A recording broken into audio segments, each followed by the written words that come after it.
बिस्मिल्लाहिर्रहमानिर्रहीम। अस्सलाम वालेकुम।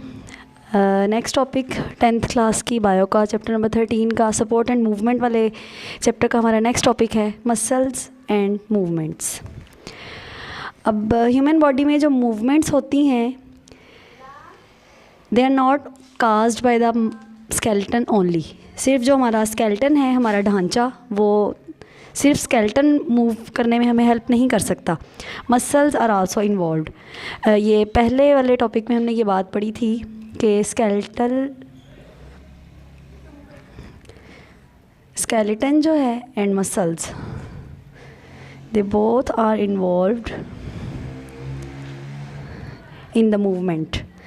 ये दोनों जो है इनका आपस का एसोसिएटेड जो इनका एक सिस्टम है, उसकी वजह से जो है हमारी बॉडी मूव करती है। हमारी बॉडी में जितने हमारे जॉइंट्स हैं दे मूव, जो हमने जॉइंट्स की टाइप्स पढ़ी, जो मूव कर सकते हैं, slightly movable and movable joints, they are because of muscles. अब कौन से मसल्स हैं जो हमारे स्केलेटन को मूव करने में हेल्प करेंगे? They are called skeletal muscles. Skeletal muscles, skeletal muscles जो हैं ऐसे मसल्स हैं which are attached to the skeleton, जो हमारे स्केलेटन के साथ अटैच हैं, किसी न किसी पॉइंट पे हमारे स्केलेटन के साथ जुड़े हुए हैं, उन्हें कहते हैं स्केलेटल मसल्स। और स्केलेटल मसल्स जो हैं दे काज मूवमेंट, इनकी वजह से जो है मूवमेंट होती है हमारी बॉडी में। जो भी हमारी बॉडी का मसल जो है मूव करता, हमारी बॉडी का जो जॉइंट मूवेबल है वो किस वजह से मूवेबल है? स्केलेटल मसल्स की वजह से। अब जब हम मसल्स को पढ़ेंगे तो हम देखते हैं कोई भी चीज़ होती है, आपको पता है उसके दो एंड्स होते हैं, दो किनारे होते हैं। जैसे ये बोर्ड मार्कर की आप बात करें, इसके दो किनारे हैं। इसी तरह हमारा जो स्केलेटल मसल्स है, स्केलेटल मसल्स जो हैं हमारे, अगर हम उनकी बात करें तो इनके भी दो किनारे होते हैं। एक को आप बोल देते हैं ओरिजिन और दूसरे को आप बोलते हैं इंसर्शन। ओरिजिन क्या है? ओरिजिन जो है स्केलेटल मसल्स का वो पॉइंट है। स्केलेटल मसल के बारे में अगर हम बात करें तो स्केलेटल मसल्स जो हैं वो हमारी बोन्स के साथ जब अटैच हैं, हमारे स्केलेटन के साथ अटैच हैं ड्यू टू टेंडन्स। टेंडन के ज़रिए जो है हमारे मसल्स, स्केलेटल मसल्स जो हैं वो स्केलेटन के साथ जुड़े हुए हैं। अब ओरिजिन क्या है? ओरिजिन वो पॉइंट है जहाँ पे हमारा जो स्केलेटल मसल है वो किसी इमूवेबल बोन के साथ जुड़ा हुआ है, इमूवेबल बोन के साथ। ठीक है जी, यानी कि स्केलेटल मसल के दो किनारे हैं। पहला किनारा जो है वो एक ऐसी बोन के साथ जुड़ा हुआ है जो खुद मूव नहीं कर सकती, और जो दूसरा किनारा है वो एक ऐसी बोन के साथ जुड़ा होगा जो कि मूवेबल बोन होगी। उस किनारे को आप बोल देंगे इंसर्शन। यानी कि स्केलेटल मसल का वो किनारा जो इमूवेबल बोन के साथ जुड़ा है दैट इज़ ओरिजिन, और जो मूवेबल बोन के साथ जुड़ा हुआ है वो है इंसर्शन। अब होगा क्या कि स्केलेटल मसल जो है कैसे मूवमेंट काज करेगा? जब वो कॉन्ट्रैक्ट होगा तो क्या करेगा? ये मूवेबल बोन को अपनी तरफ खींचेगा, पुल। मसल्स कैन ओनली कॉन्ट्रैक्ट और पुल। मसल्स जो हैं वो सिर्फ कॉन्ट्रैक्ट हो सकते हैं, रिलैक्स हो सकते हैं। दो एबिलिटीज़ जो हैं वो सिर्फ मसल्स में होती हैं। मसल्स में सिर्फ दो एबिलिटीज़ हैं, या तो वो कॉन्ट्रैक्ट हो सकते हैं या वो रिलैक्स हो सकते हैं। और जब वो कॉन्ट्रैक्ट होते हैं तो वो चीज़ों को खींचते हैं, हड्डी को वो खींच सकते हैं, धक्का नहीं दे सकते हड्डी को।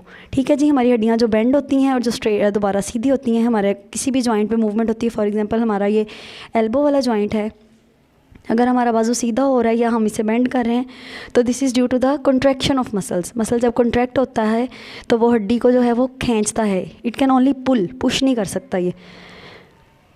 ओरिजिन और इंसर्शन की बात होगी। अब इसके बाद जो है नेक्स्ट हमारी आज की जो टर्मिनोलॉजीज़ जिनके बारे में हम बात करेंगे मसल और मूवमेंट वाले टॉपिक में, नेक्स्ट है हमारे पास एंटागोनिज़म।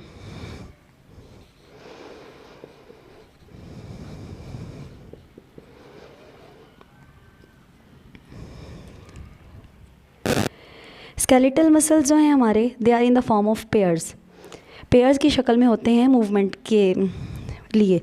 मूवमेंट जब इन्होंने काज करनी है they are in the form of pairs. कोई भी मसल जो है वो अकेला मूवमेंट काज नहीं कर सकता, they are in the form of pairs. और पेयर का मतलब है दो मसल्स। एक जो है वो एंटागोनिज़म का क्या मतलब है?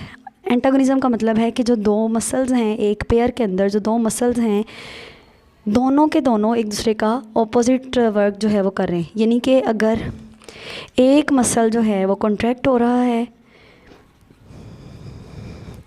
एक मसल अगर कॉन्ट्रैक्ट हो रहा है, सिकुड़ रहा है, कॉन्ट्रैक्ट का मतलब सिकुड़ना, अगर एक मसल आपका सिकुड़ रहा है तो एट द सेम टाइम दूसरा जो है सेकंड मसल जो होगा आपके एंटागोनिस्टिक पेयर का,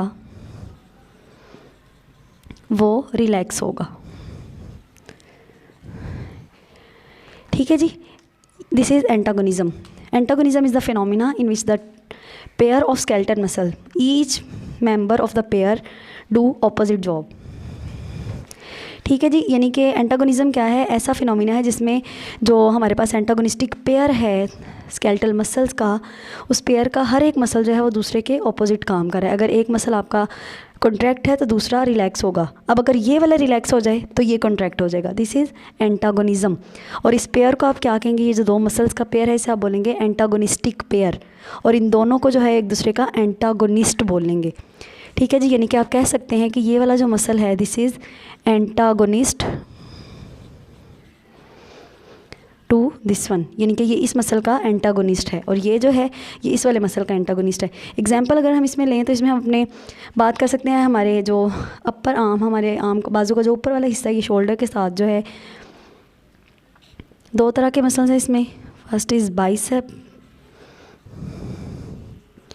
बाइसेप मसल और दूसरा है ट्राइसेप मसल।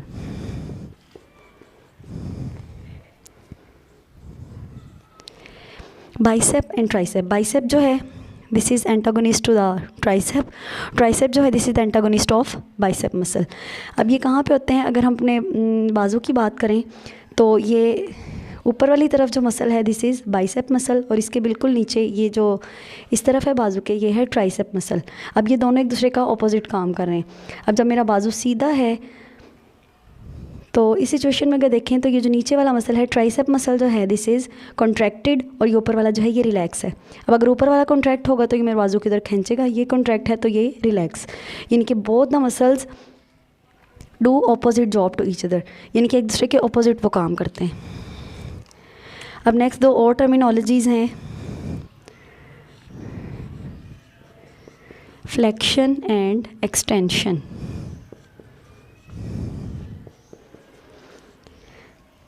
फ्लेक्शन क्या है, अगर हम अपने एल्बो जॉइंट ही की बात करें तो flexion means bending at a joint पे जब हमारा बाजू बेंड हो गया है this is flexion. This condition of the arm is flexion. और अगर मैं इसे पूरा ऐसे स्ट्रेट करूँ दिस इज़ एक्सटेंशन, एक्सटेंड हो गया मेरा बाजू। अब ये फ्लेक्शन और एक्सटेंशन कैसे हो रही है, this is due to the skeletal muscles. कौन से skeletal muscles, bicep and tricep. Flexion की अगर हम बात करें तो आप देखते हैं कि आपके बाजू का जो ये ऊपर वाला बाइसेप मसल जो है ये यहाँ से इधर आपके पेक्टोरल गिर्डल में जुड़ा हुआ है, और दूसरी तरफ इसका जो इंसर्शन जो है इसका वो ये वाली बोन के साथ है, आपके फोर आर्म की जो बोन्स हैं उसके साथ जुड़ा हुआ है यहाँ से। अब क्या होगा, जब ये मसल हमारा कॉन्ट्रैक्ट होगा, बाइसेप मसल जब कॉन्ट्रैक्ट होता है तो ये क्या करता है, इट बिकम्स शॉर्टर। ये सिकुड़ने का मतलब है ये छोटा हो रहा है, और ये क्या कर रहा है, यहाँ से ये जिस हड्डी के साथ जुड़ा है ये उस हड्डी को अपनी तरफ खींच रहा है, पुलिंग द बोन। ठीक है जी, अब बाइसेप मसल जब कॉन्ट्रैक्ट हुआ तो इसने बोन को अपनी तरफ खींच लिया। नतीजा क्या निकला, हमारा जो एल्बो जॉइंट है वो बेंड हो गया, हमारा बाजू जो है वो बेंड हो गया। This condition is called flexion. और आप इस मसल को क्या बोलेंगे, क्योंकि this is causing flexion so this is called flexor muscle. और बाइसेप मसल जो है ये हमारा फ्लेक्सर मसल है।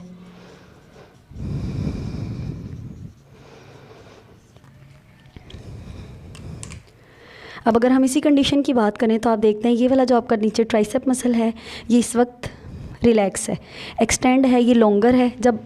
जब आपने अपना बाजू सीधा करना है, एक्सटेंड करना है बाजू को, तो क्या होगा, ये ट्राइसेप मसल भी जो है ये आपके यहाँ से शोल्डर पेक्टोरल गिर्डल में जुड़ा हुआ है और दूसरी तरफ ये इस बोन के साथ अटैच है।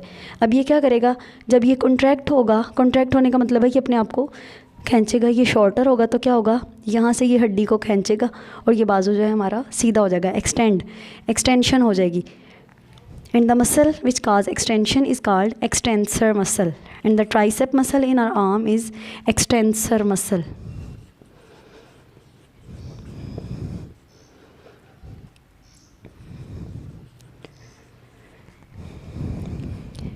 ठीक है जी, तो आज के टॉपिक में हमने क्या क्या देखा है कि मूवमेंट जो है हमारे जॉइंट्स पे वो किस तरह से होती है। Movement is caused by skeletal muscles which are attach to the skeleton at some point. अब उसके दो हिस्से होते हैं स्केलेटल मसल के, दो सिरे जो होते हैं, एक को आप ओरिजिन बोलते हैं और एक को आप इंसर्शन।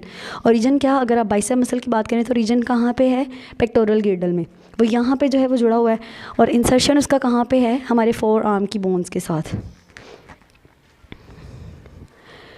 अब क्या होगा, अब ये जो मसल्स हैं वो पेयर्स की शक्ल में होते हैं, और पेयर में जो दोनों मसल्स हैं, एक जोड़े में जो दो मसल्स होते हैं, they perform opposite job to each other.